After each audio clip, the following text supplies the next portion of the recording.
کاش میری بیٹی مر جائے، کاش میں یہاں سے واپس جاؤں تو مجھے اس کا چہرہ نہ دیکھنا پڑے، کاش اے اللہ میں تیرے پاس اتنی دور تیرے گھر میں آیا ہوں، تو میری یہ بد دعا میری بیٹی کے لیے قبول کر لے۔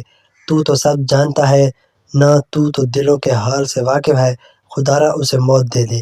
میں اس کا ذکر بھی اب دوبارہ سننا نہیں چاہتا، میں چاہتا ہوں جب میں واپس جاؤں تو ہو ابدی نیند سو چکی ہو، تاکہ ہمارے سینے کا بوجھ اتر جائے، ہمارے دل بھی سکون حاصل کریں۔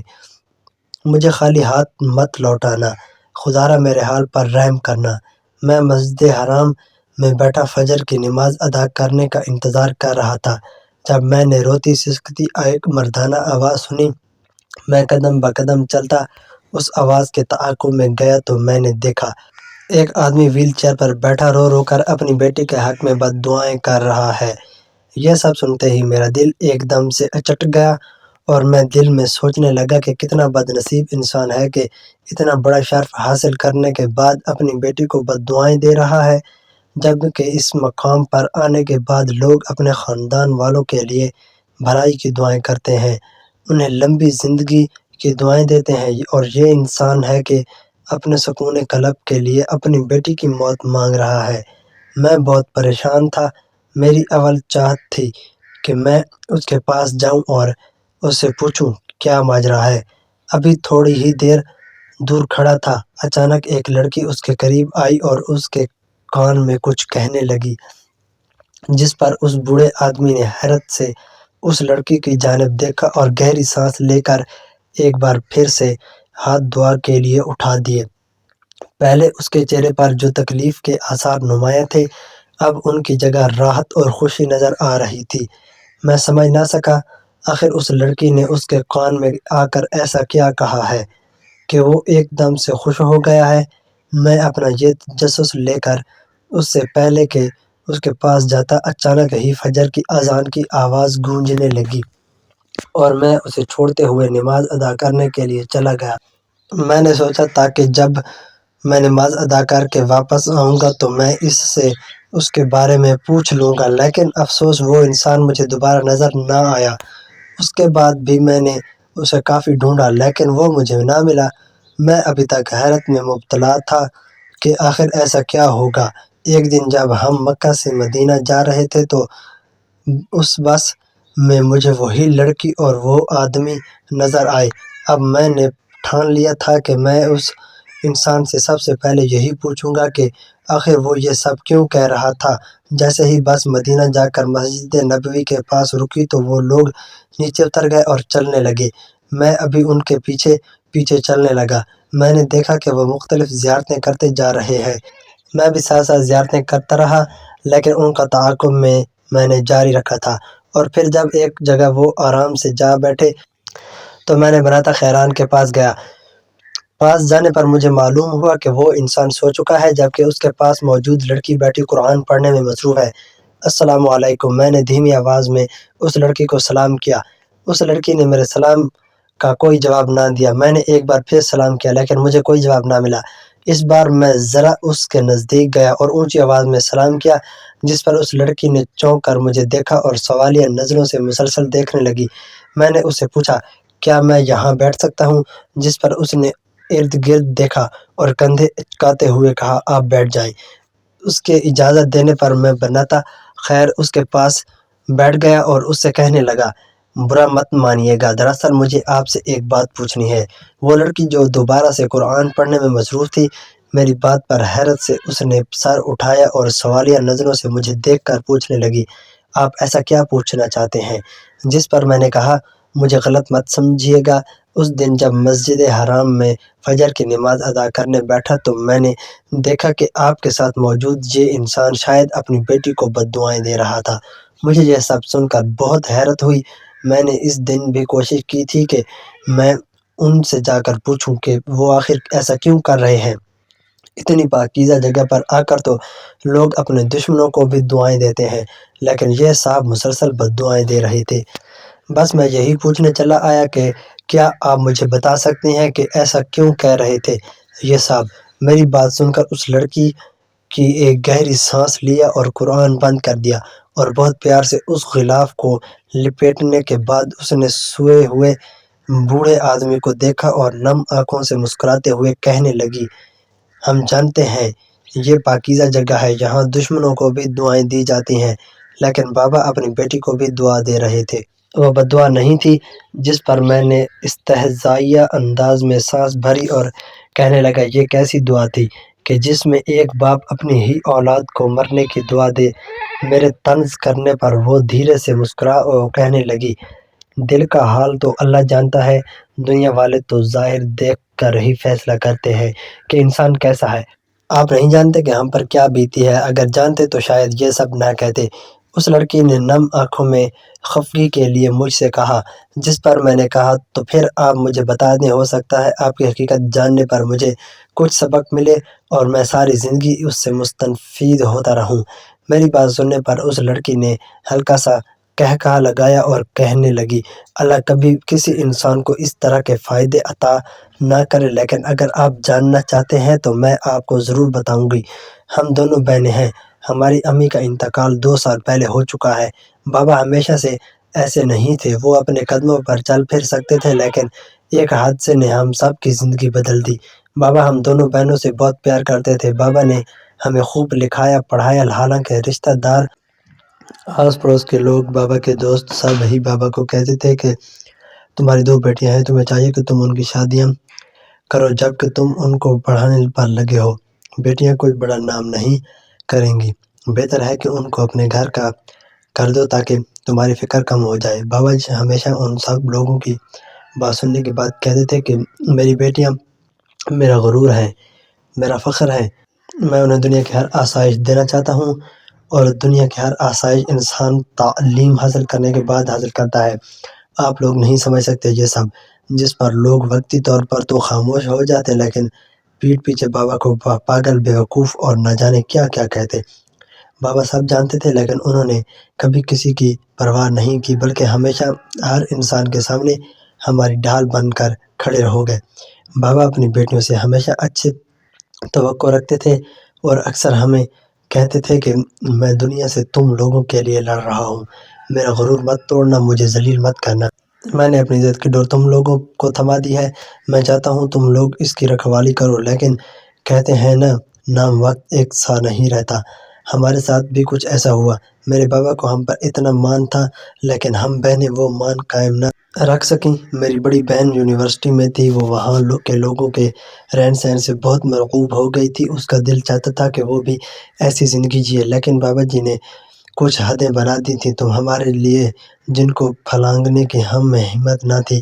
لیکن میری بہن نے ایک دن ایک سرکش فیصلہ کیا اور بابا کی مخالفت کرتے ہوئے اپنی زندگی کو اپنے طور پر جینے کا فیصلہ کیا۔ بابا نے اسے اس پر بہت سمجھایا، پیار سے، غصے سے، لیکن وہ نہ مانی۔ پہلے تو یہ تبدیلی اس کے کپڑوں میں آئی، لیکن پھر آہستہ آہستہ یہ بدلاؤ اس قدر بڑھا کہ وہ مکمل طور پر بدل گئی۔ لگتا نہیں تھا وہ لڑکی ہے جو اپنے آپ کو پردے میں اس قدر چھپا کر رکھتی تھی۔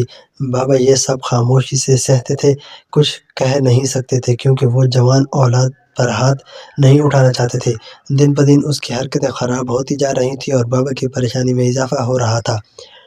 ایک دن جب بابا اپنی دکان سے گھر آ رہے تھے تو انہوں نے ایک ریسٹورنٹ میں آپی کو ایک لڑکے کے ساتھ بیٹھے ہوئے دیکھا۔ وہ لڑکا آپی کو بہت گندی نظروں سے دیکھ رہا تھا، لیکن آپی اس کی نظروں سے بے پرواہ اس کے سامنے بیٹھی مزے سے باتوں میں مصروف تھی۔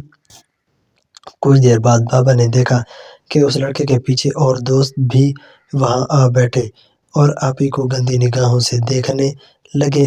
آپی کا لباس بھی کچھ اس طرح کا تھا کہ ہر انسان کو اپنی طرف مائل کرتا تھا۔ اس وقت تو بابا آپی کو کچھ نہ کہہ سکے اور خاموشی سے گھر واپس آ گئے اور آپی کے آنے کا انتظار کرنے لگے۔ لیکن جیسے ہی آپی گھر آئی تو بابا نے آپی پر تھپڑوں کی برسات کر دی۔ میں بابا کے اس روپ کو دیکھ کر بہت ڈر گئی تھی۔ بابا نے آپی کو اس قدر مارا کہ آپی کا سر پھٹ گیا اور اس کی ناک سے خون بہنے لگا۔ آپی تقریباً بے ہوش ہو چکی تھی، لیکن بابا کا غصہ تھا کہ کم ہونے کو نہیں آ رہا تھا۔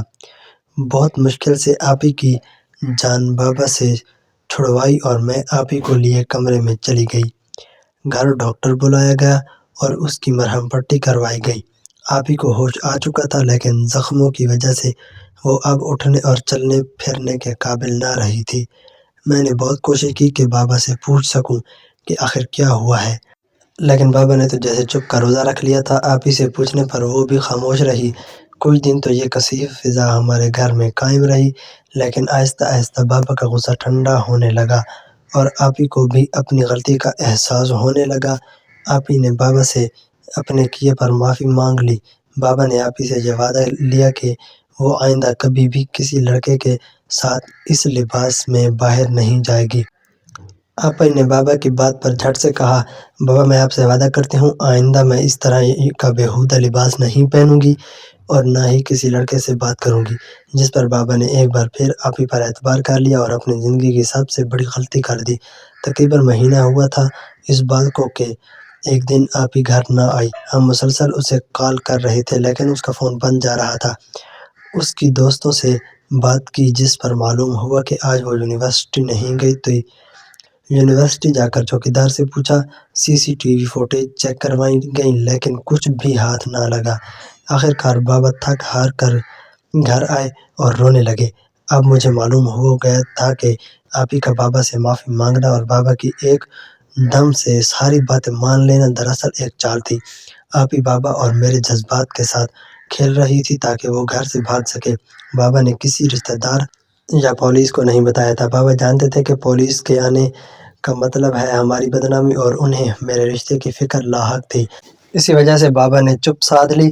ہمارے رشتہ داروں نے بھی جب آپی کو گھر میں نہ پایا تو وہ طرح طرح کی باتیں کرنے لگے، جس پر بابا نے یہ فیصلہ کیا کہ وہ گھر ہی تبدیل کر لیں گے۔ ہم نے اپنے اس گھر کو کرائے پر چڑھایا اور وہ شہر چھوڑ کر اپنے آبائی گاؤں جا بسے۔ میری تعلیم کا سلسلہ رک چکا تھا۔ اب ہم دونوں کو آپی کے واپس آنے کی کوئی امید نہ تھی۔ اس بات کو تقریباً 6 ماہ ہونے کو آئے کہ اچانک ایک دن آپی کا فون آیا۔ رات کے 2 بج رہے تھے۔ میں اپنے کمرے میں سو رہی تھی۔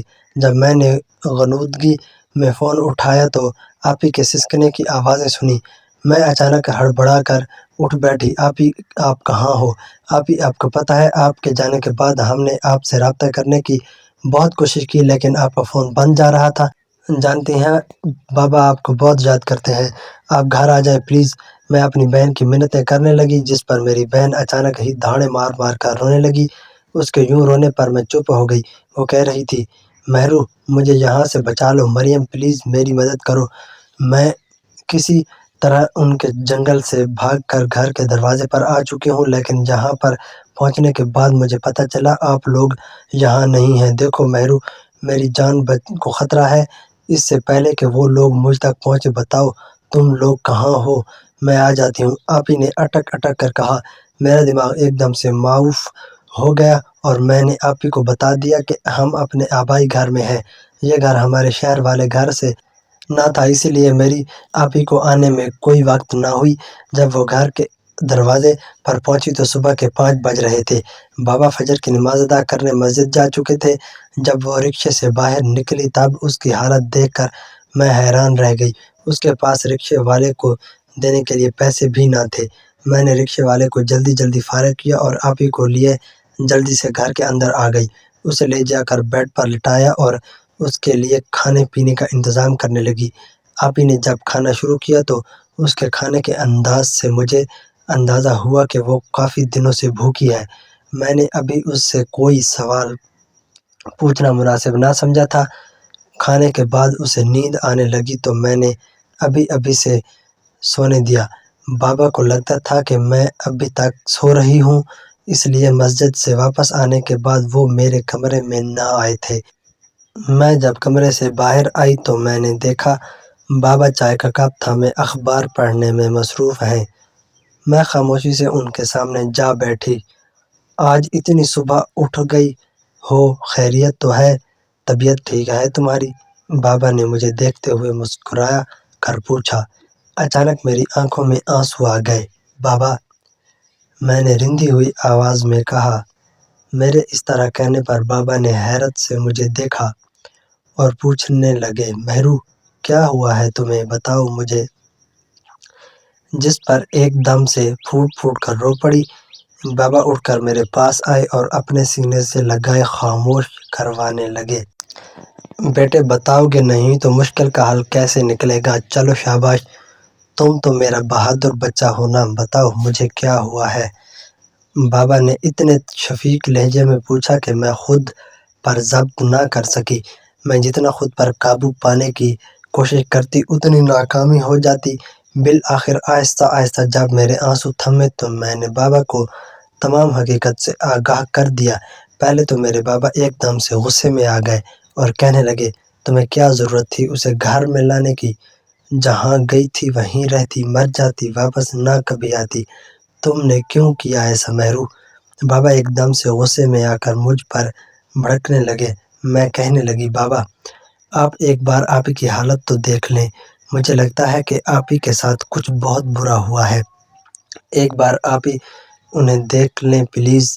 میرے کہنے پر بابا نے ہاں میں سر ہلایا اور میرے ساتھ کمرے میں آ گئے۔ جیسے ہی بابا کی نظر آپ ہی پر پڑی تو وہ سکتے میں آ گئے۔ آپ ہی کے چہرے پر جگہ جگہ بہت سے نشان تھے، ایسے جیسے کسی نے انہیں روز بہت بری طرح سے پیٹا ہو۔ اس کے علاوہ ان کے ہاتھ اور بازو کے بال سب کچھ اس بات کی گواہی دے رہے تھے کہ وہ بہت کچھ جھیل کر آئی ہے اور اب ایک محفوظ پناہ جاتی ہے۔ بابا سے آپ ہی کی یہ حالت دیکھی نہ گئی اور وہ اسی جگہ پر ہی لڑکھڑا کر گر پڑے۔ میں جو ابھی آپ ہی کے غم سے باہر نہ آئی تھی، اپنے باپ کے اس طرح گر جانے پر پریشان ہو گئی تھی۔ میں نے بابا کو اپنے پڑوسیوں کی مدد سے اٹھایا اور انہیں لے کر ہسپتال جا پہنچی۔ ڈاکٹروں نے ابتدائی طبی امداد دی اور صرف اتنا کہا کہ آپ کے والد کو فالج کا اٹیک آیا ہے، جس کے باعث اب وہ چل پھر نہیں سکیں گے، لیکن زیادہ پریشان ہونے کی ضرورت نہیں، روزانہ فزیو تھراپی اور دوائیوں سے یہ ٹھیک ہو جائیں گے۔ ڈاکٹر کے یہ الفاظ تھے کہ مجھ پر پہاڑ بن کے ٹوٹے۔ مجھے ایک دم سے لگنے لگا کہ میری ساری دنیا ویران ہو گئی ہو، میں اس دنیا نما جنگل میں اکیلی رہ گئی ہوں۔ مجھے رہ رہ کر اپنی بے بسی پر رونا آ رہا تھا۔ اب میں گھر جاؤں یا نہیں، مجھے کچھ پتہ نہیں چل رہا تھا۔ ڈاکٹر کے سمجھانے پر میں گھر آئی اور بابا کی کچھ چیزیں لیں، ان کے لیے کھانا بنایا اور دوبارہ سے ہسپتال جانے کی تیاری کرنے لگی۔ آپی بھی اٹھ چکی تھی اور ہم دونوں کو گھر میں نہ پا کر بہت پریشان ہو چکی تھیں۔ جب آپی نے مجھ سے پاپا کے بارے میں پوچھا تو میں نے انہیں بتایا کہ آپ کی اس حالت کو وہ سہ نہ پائے، جس کی وجہ سے انہیں فالج کا اٹیک آیا ہے۔ اب وہ ہسپتال میں ہے، لیکن آپ فکر مت کریں، آپ کے لیے بھی کھانا بنا کر جا رہی ہوں، آپ دعا کرنا، میں بابا کو لے کر جلد آؤں گی۔ میں نے آپی کو تسلی دیتے ہوئے کہا، جس پر آپی نے روتے ہوئے ہاں میں سر ہلایا۔ میں ہسپتال آ گئی اور بابا کا خیال رکھنے لگی۔ ایک ماہ تک بابا کو مسلسل مختلف قسم کی ایکسرسائز کروائی جاتی رہی، جس کی بنا پر بابا کچھ بولنے کے قابل ہو چکے تھے۔ اب وہ اپنے ہاتھ بھی ہلانے لگے تھے، لیکن بڑھتی عمر کے باعث وہ اپنی ٹانگوں سے ہمیشہ کے لیے محروم ہو گئے تھے۔ مجھے اس بات کا بے حد دکھ تھا، لیکن اس بات کی خوشی بھی تھی کہ اب بابا بول تو سکیں گے، نہیں مجھے تنہا زندگی نہیں گزارنی پڑے گی۔ میں بابا کو لیے ایک ماہ کے بعد جب گھر آئی تو آپی ہمارے سامنے کھڑی تھیں۔ ایک ماہ میں آپی کے زخم کافی حد تک بھر چکے تھے اور اس کی حالت بھی پہلے سے کافی بہتر ہو چکی تھی۔ اس نے ہی بابا کے لیے سارا کھانا وغیرہ بنایا تھا۔ بابا پہلے تو اسے دیکھ کر اپنا رخ موڑ گئے، جب اچانک ہی آپی بابا کے قدموں میں بیٹھ گئی اور ان کے پاؤں پکڑے کے معافی مانگنے لگی۔ بابا مجھے معاف کر دیں، میں نہیں جانتی تھی کہ میں کتنی بڑی غلطی کرنے جا رہی ہوں۔ اگر اس دن میں نے آپ کی بات مان لی ہوتی تو آج یہ حالت نہ ہوتے، آج ہم ایک مختلف زندگی جی رہے ہوتے، لیکن میری غلطی کی وجہ سے سب برباد ہو گیا۔ بابا پلیز مجھے معاف کر دیں۔ آپی مسلسل رو رہی تھی، میں بھی رونے لگی۔ بابا زیادہ دیر آپی سے ناراض نہیں رہ سکتے تھے کیونکہ وہ بابا کی پہلی اولاد تھی۔ بابا آپی کو مجھ سے زیادہ چاہتے تھے۔ آخرکار آپی کو بابا نے معاف کر دیا اور رشتوں کے درمیان کھڑی خاموشی بڑی سرد دیوار ایک دم سے گر گئی۔ نہیں معلوم تھا کہ ذرا اسے آنسو سارے رشتے دوبارہ سے جوڑ دیں گے۔ اب بابا بھی آہستہ آہستہ ٹھیک ہونے لگے تھے، آپی بھی پہلے سے کافی بہتر ہو چکی تھی۔ میں نے اپنے گھر کو ایک بار پھر پہلے جیسا دیکھ کر اللہ کا شکر ادا کرتی تھی، لیکن میں نہیں جانتی تھی کہ وقت ایک دم سے پھر بدل جائے گا اور ویرانی ہمیشہ کے لیے ہمارے وجود کا حصہ بن جائے گی۔ ایک دن آپی کچن میں کھڑی کام کر رہی تھیں کہ اچانک اسے چکر آیا اور وہ بے ہوش ہو کر گر پڑی۔ ڈاکٹر کے پاس لے گئے تو ڈاکٹر نے بتایا کہ مسلسل جسمانی اور ذہنی تکلیف جھیلنے کی وجہ سے آپ کی بہن کا دماغ نارمل انسانوں کی طرح کام کرنے سے قاصر ہو چکا ہے۔ اچانک ہی یہ دماغ کام کرتے کرتے بند ہو جاتا ہے، جس کی وجہ سے آپ کی بہن بے ہوش ہو جاتی ہے۔ اس کے علاوہ ہمیں اس بات کا خدشہ ہے کہ آپ کی بہن کو برین ٹیومر نہ ہو، کیونکہ ایسے حالات میں اکثر برین ٹیومر ہو جاتا ہے۔ ڈاکٹر نے بہت پیشہ ورانہ انداز میں مجھ سے کہا۔ میرے سر پہ تو مانو پہاڑ ٹوٹ پڑا تھا۔ میں نے بے تابی سے ڈاکٹر سے پوچھا، کیا اس سب کا کوئی علاج ہے؟ میرے اس سوال پر ڈاکٹر نے کہا، جی بالکل، اس مرض کا علاج ہے، لیکن علاج کرنا کس حد تک ٹھیک ہوگا یا ہم تب ہی آپ کو بتا سکتے ہیں جب ہم معلوم ہو کہ ان کے دماغ میں ٹیومر کس حد تک بڑھ چکا ہے۔ بہتر ہے آپ اس کے لیے کچھ ٹیسٹ کروا لیں تاکہ ہم ان کا علاج شروع کر دیں، ڈاکٹر نے مسکراتے ہوئے کہا، جس پر میں نے ہاں میں سر ہلاتے ہوئے کہا، مجھے وہ ٹیسٹ لکھ دیں، میں جلد از جلد وہ ٹیسٹ کروانا چاہوں گی۔ جیسے ہی ڈاکٹر نے مجھے ٹیسٹ لکھ کے دیے، میں نے اپنی بہن کے ٹیسٹ کروائے۔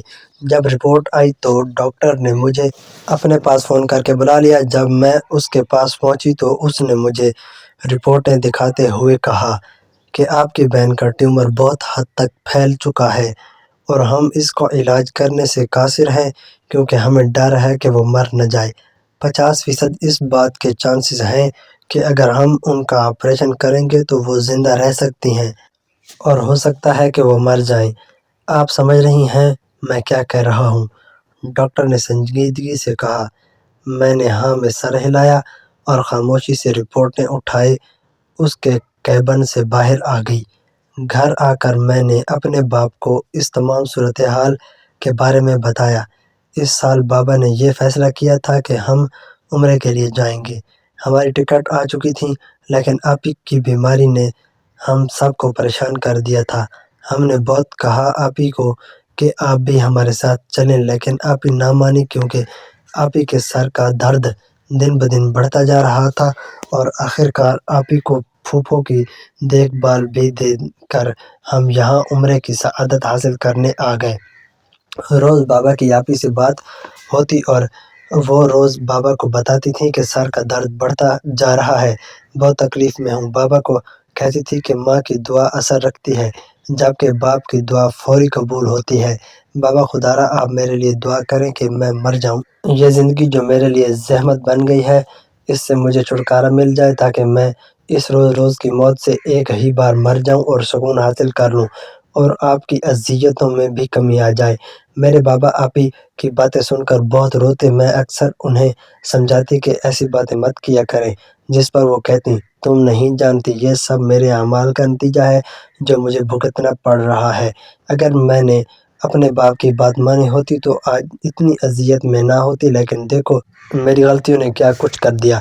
مجھ سے میرے باپ کی صحت چھین لی، مجھ سے میری بہن کا ایک روشن مستقبل چھین لیا، اس کی مستقبل کی زندگی ویران کر دی، اور اپنی زندگی کی خوشیوں کو اپنے ہاتھوں سے آگ لگا دی۔ اب جب تک میں آپ لوگوں کے ساتھ رہوں گی تکلیف کا باعث بنوں گی، اس لیے بہتر یہی ہے کہ تم بابا کو اس بات پر راضی کرو کہ وہ میرے لیے مرنے کی دعا کیا کریں اور مجھے معاف کر دیں تاکہ میں قبر میں پرسکون رہ سکوں۔ آج آپی کو گئے 20 دن ہو چکے ہیں۔ ہمارا وہ پہلا عمرہ تھا جس کو کرنے کے بعد پھوپھو نے فون کیا تھا اور بتایا تھا کہ سیرش اب اس دنیا میں نہیں رہی۔ یہ کہتے ہی اس لڑکی نے ایک گہرا سانس لیا اور اپنے گال پہ بہتے ہوئے آنسو صاف کیے۔ میں بنا کچھ کہے اس کے پاس سے اٹھ گیا اور سمجھ گیا کہ کتاب کو اس کے سرورق سے پہچاننے کی غلطی کبھی نہیں کرنی چاہیے، کیونکہ ضروری نہیں ہر چمکتی چیز سونا ہو۔ دوستو، آپ کو ہماری آج کی کہانی کیسی لگی؟ کمنٹ باکس میں اپنی رائے کا اظہار ضرور کیجیے گا۔ کہانی اچھی لگی ہو تو ویڈیو کو لائک اور چینل کو سبسکرائب لازمی کر دیجیے گا۔ کل ایک نئی اور دلچسپ کہانی کے ساتھ ملتے ہیں، تب تک کے لیے اللہ حافظ۔